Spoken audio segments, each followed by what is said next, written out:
Hi, it's Rob Bryanton, and today's video blog entry for May 5th, 2008 is called Flatlanders on a Line. And just a reminder, these blogs are also available if you go to 10thdimension.com/blog. You can read along. This one goes like this. I see that Flatland, the movie, is now available on DVD. This animated short is based on Edwin A. Abbott's 1884 book, Flatland, A Romance of Many Dimensions. Abbott's Flatlander concept is one of the starting points for my project, and calling the 2D one-eyed Jack creature in the 10th dimension animation a Flatlander was a deliberate tribute to Abbott's work. Let's talk about how the Flatlander idea is so powerful in the way of visualizing reality we're playing with here. Imagine a Flatlander traveling on a line that is twisting and turning in the dimensions above.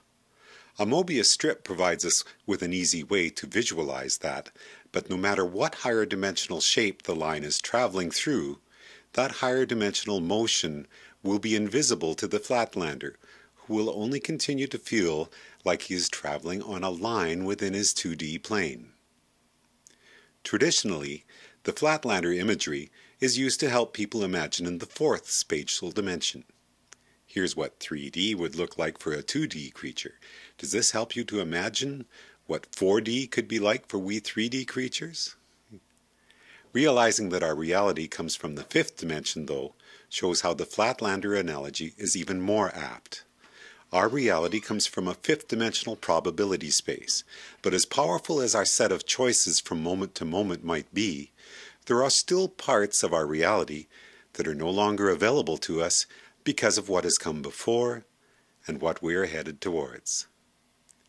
In Abbott's book, the startling moment of awakening for the 2D Flatlander is when he is lifted off his 2D plane, and from the third dimension is able to see everything about his world at once, all of the things that were invisible to him from his limited 2D perspective. Let's take this analogy out to the idea that time is a direction, and that our reality is twisting and turning through the fifth dimension's available choices at both the quantum and macro level. If, like the Flatlander, we could lift off of the fifth dimension and view our space-time tree from the sixth dimension, it would be like someone who had been traveling through a labyrinth being handed a large balloon that lifted them above the walls of chance, choice, and circumstance that they had been traveling through. From the sixth dimension, they'd be able to see how everything fits together. All the good and bad choices, all the random circumstances and deliberate actions that had contributed to their current now being one way and impossible to be some other ways, would be clearly visible from the landscape of the sixth dimension. Last blog, we talked about the fifth dimension as a logical structure formed by underlying patterns. Like the Flatlander, we're left to imagine and theorize about those patterns because we can never actually lift ourselves into the extra dimensions to see what we, as creatures constrained by a 3D and a 7D brain, in a 4D space-time being constantly created one plank length after another in the fifth dimension, might really look like from the extra dimensions. Part of a Calabi-Yau manifold, perhaps? But we should always keep in mind that Abbott's powerful visualization of the Flatlander was intended not just as an intellectual pursuit, but as social comment as well.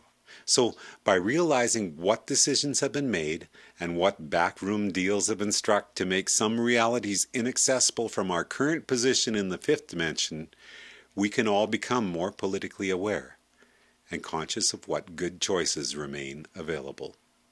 So to finish today's blog entry, I'd like to finish with one of the 26 songs from this project, this video sung and created by Ron Scott, written by me. The song is called What Was Done Today. Thanks everyone. From Rob Bryanton, this is Imagining the 10th Dimension.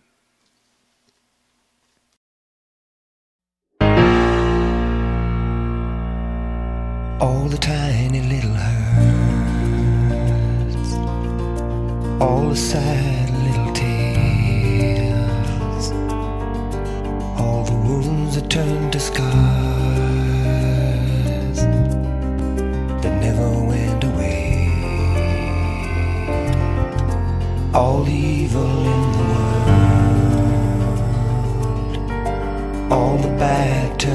fate.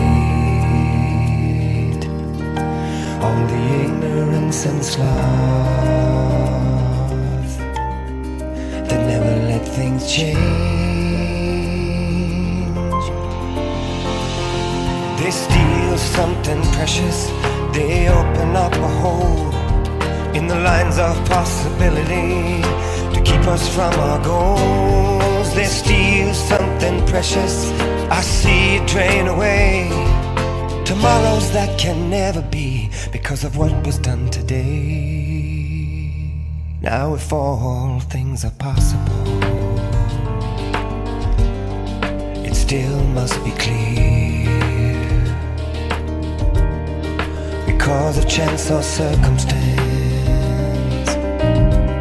sometimes you can't get there from here.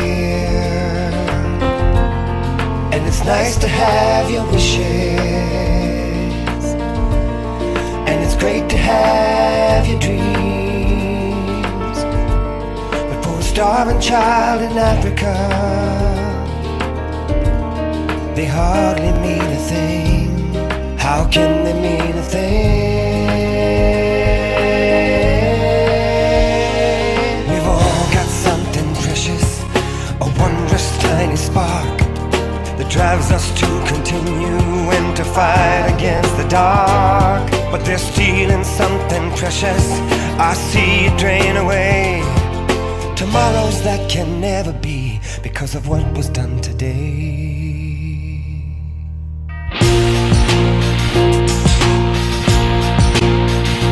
Big money can't hear you, big power, they don't care. Big reasons to change a thing.